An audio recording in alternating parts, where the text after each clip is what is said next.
El Señor de las Moscas, por William Golding. El Señor de las Moscas es uno de los libros que tratan la naturaleza del ser humano de la forma más pesimista que cabe imaginarse. Fue escrita en 1954 por el premio Nobel William Golding, 1911-1993. Parece una revisión del Leviatán, de Thomas Hobbes, donde se afirma que existe una constante e inherente guerra de todos contra todos. En la Segunda Guerra Mundial, un avión se estrella contra una isla paradisíaca. Este avión transportaba decenas de niños británicos de entre los 6 y los 11 años. Y tras el accidente ningún adulto sobrevive, con lo que los niños han de buscarse la vida por sus propios medios y establecer una sociedad provisional a la espera de un rescate por parte de los mayores. En principio, justo después del siniestro, Ralph, un joven atractivo y carismático, se hace con el control gracias a una caracola que utiliza para llamar a los demás. A él se le pega como una lapa Piggy, un chico rechoncho, de quien se burlan hasta la sociedad, y busca en Ralph protección y respeto. Otro chico, Jack, tras una discusión con Ralph, se impone y crea otro bando, libre de leyes y de formalidades, y con conductas mucho más déspotas y anárquicas. Lo más atractivo del Señor de las Moscas es su profunda y minuciosa reflexión social, donde las buenas intenciones y las tensiones entre los niños, al principio suaves y llevaderas, se convierten en una lucha violenta y desgarradora entre los dos bandos, no muy bien diferenciados, con consecuencias increíblemente arrolladoras.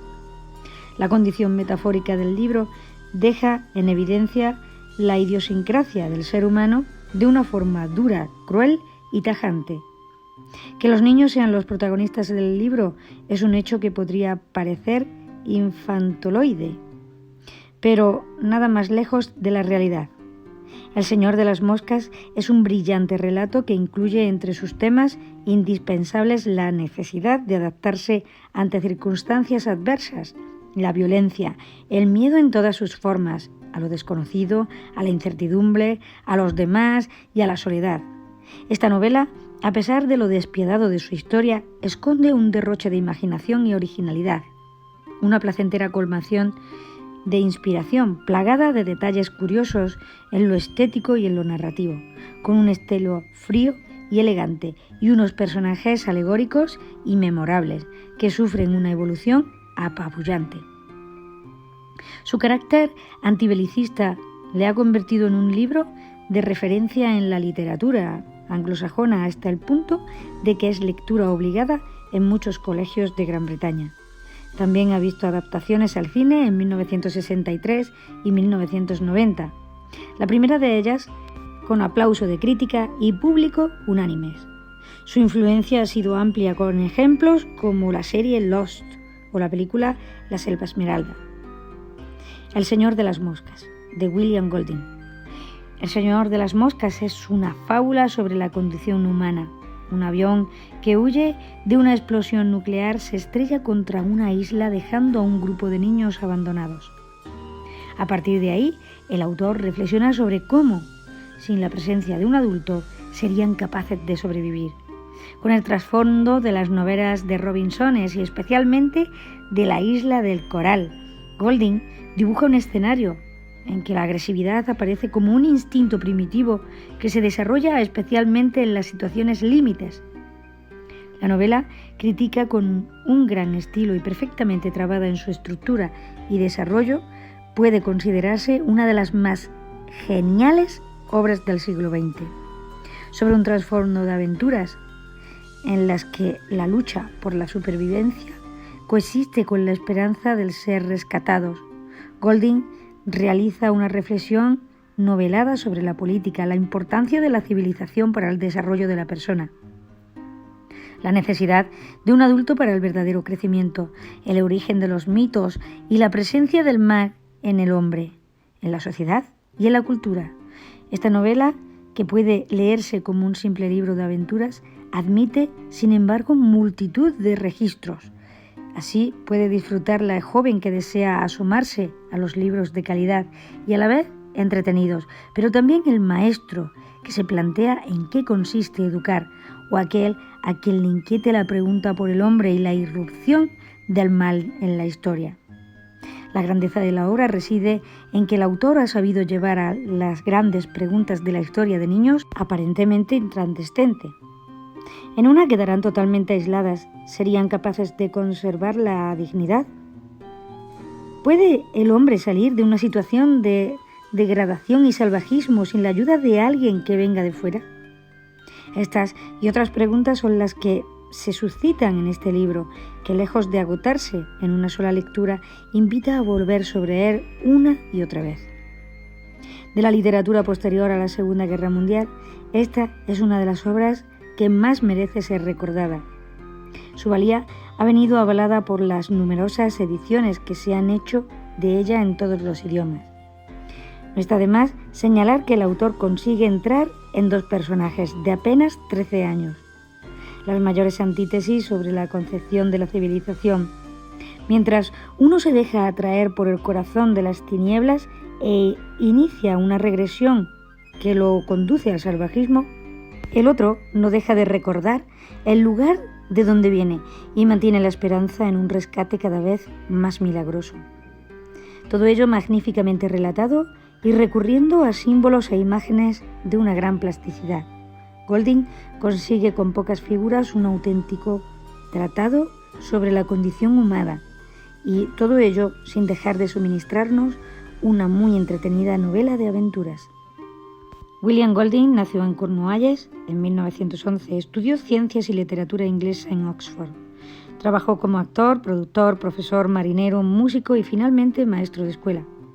En la Segunda Guerra Mundial, donde sirvió en la Marina hasta que se graduó como teniente al término de la misma, participó en varias acciones navales como el hundimiento del Bismarck o el desembarco de Normandía, hechos que influyeron notablemente en su obra.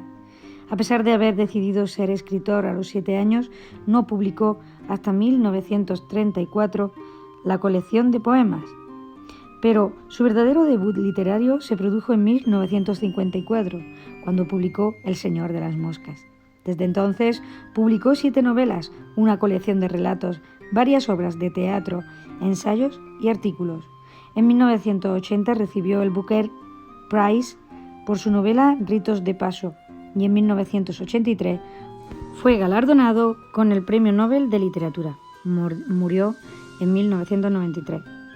Tras la lectura de esta novela, podemos preguntarnos si el hombre es un ser natural o, por el contrario, es la cultura la que lo convierte en lo que es.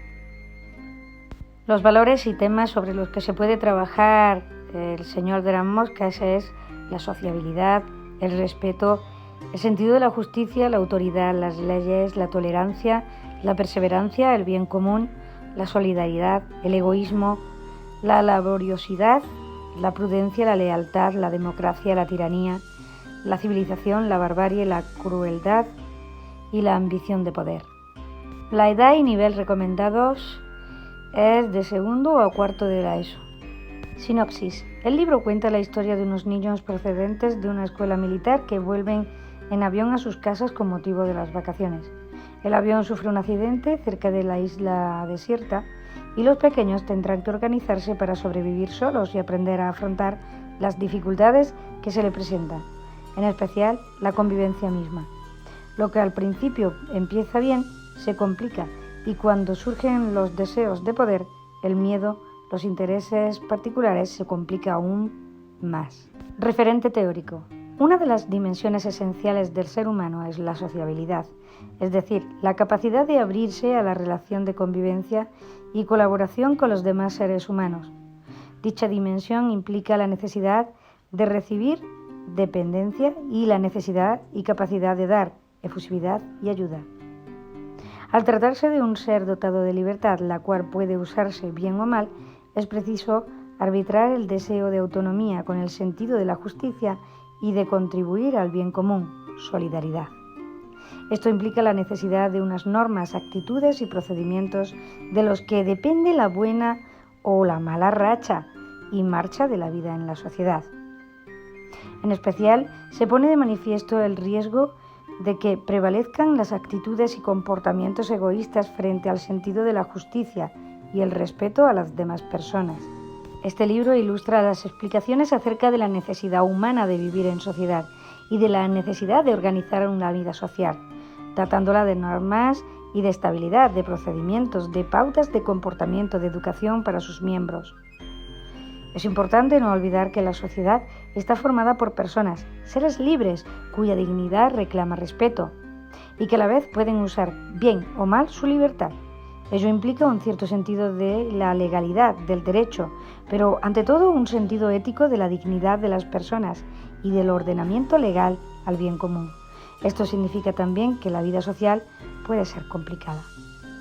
Desde este marco teórico, se plantea la hipótesis de tener que aprender a vivir en sociedad en una situación excepcional, como el naufragio de un grupo de niños.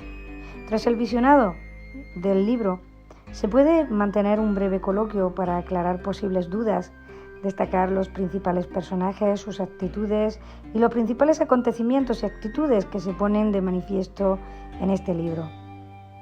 Pasamos al análisis de los personajes. Ralph, el bueno, simboliza el sentido común. Es uno de los niños mayores al que todos eligen como jefe al principio. Intenta mantener al grupo unido en convivencia pacífica y trabajando para conseguir sus objetivos, sobrevivir y ser rescatados. Jack, el malo, simboliza la ley del más fuerte. Se va convirtiendo en líder de aquellos que lo siguen incondicionalmente, por atracción o por miedo, e impone su poder mediante la violencia y el terror. Porky, el fiel, simboliza la razón, el diálogo. Apoya a Ralph desde el principio y hasta el final y defiende el uso de la palabra como mejor modo de entenderse y organizarse. Los gemelos Sam y Eric simbolizan la sumisión, el dejarse llevar por el miedo, por lo que hace la mayoría. Cuando el grupo se descinde de ellos, se quedan con Ralph, lo conocido. Cuando el grupo de Jack aumenta y ellos sienten miedo, se cambian de bando. Dudan de la autoridad de Jack, se dan cuenta de sus mentiras, pero por miedo siguen junto a él. Selección de escenas. Escena 1. Asamblea. Al día siguiente de la llegada a la isla, los niños se reúnen para hablar y organizarse. Acuerdan usar una caracola como instrumento para llamar a reunirse y para pedir la palabra. Discuten sobre la necesidad de imponer normas y de nombrar un jefe sobre los criterios para elegirlo. ¿Edad? ¿Antigüedad en el grupo?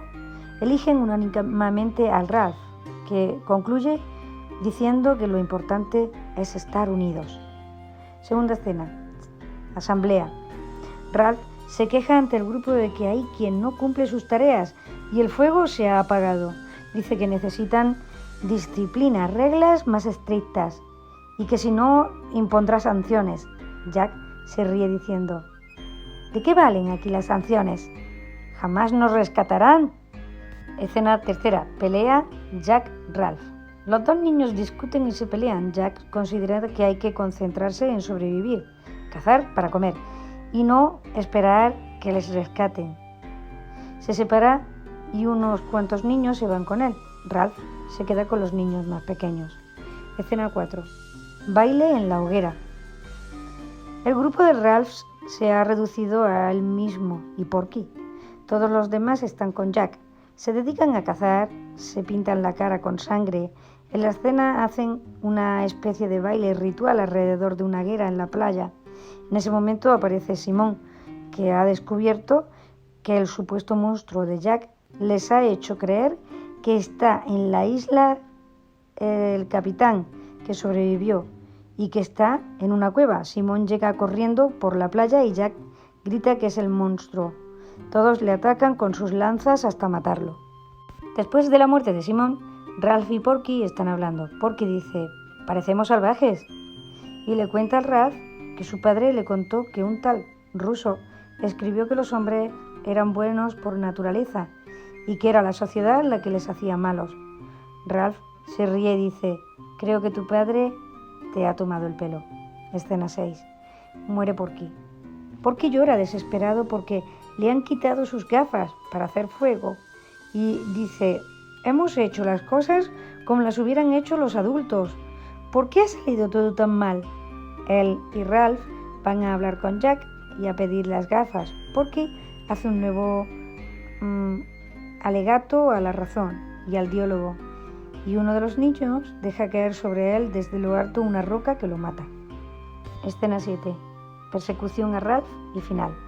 Todo el grupo persigue a Ralph, que corre hacia la playa. Cae sobre la arena a los pies de un marine del ejército americano. Los demás niños que van llegando que quedan paralizados. El marine pregunta: ¿pero qué estáis haciendo? Y Ralph llora. Este libro, igual que la película, suscita gran cantidad de asuntos de profundo interés educativo.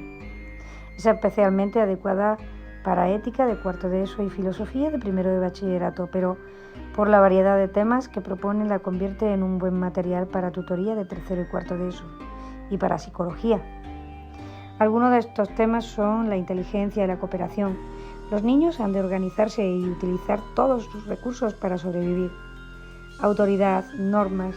La película y el libro permiten cuestionarse el origen de la autoridad, la utilidad, el miedo. ¿Cuál es el mejor modo de crear e imponer normas para convivir o conseguir objetivos comunes, o incluso si son necesarias las normas y la autoridad? Es interesante que los niños son alumnos de una escuela militar y de hecho los más pequeños llaman a los mayores señor. Sociedad. También da pie a cuestionarse el origen de nuestra necesidad de vivir en grupo y a reflexionar sobre conceptos como pacto social y estado de naturaleza. Moral. Del mismo modo, la película y el libro suscitan el tema del origen, que muestra conciencia sobre lo que está bien y lo que está mal. Violencia. Este es uno de los grandes temas que hace a los niños comportarse violentamente, y como la violencia es una potente herramienta para mantenerse en el poder o imponer normas, así lo hacen. Rituales y creencias. La película y el libro tienen varios elementos que permiten reflexionar sobre el papel de los rituales: la caracola, la ofrenda al monstruo, los bailes en la hoguera, para mantener al grupo unido a través de la pertenencia o del miedo. Debate naturaleza-cultura. ¿Somos más animales o más culturales? ¿De dónde viene nuestra forma de comportamiento? ¿Somos buenos por naturaleza o somos violentos? Algunas de las preguntas podría ser: resume con tus palabras el argumento de la película, elige 2 personajes y descríbelos detalladamente, define términos como normas, moral, discriminación, violencia, ritual, inteligencia, cooperación, convivencia. Explica cómo y por qué se dividen los niños en 2 bandos y por qué crees que casi todos los niños se unen a Jack al final.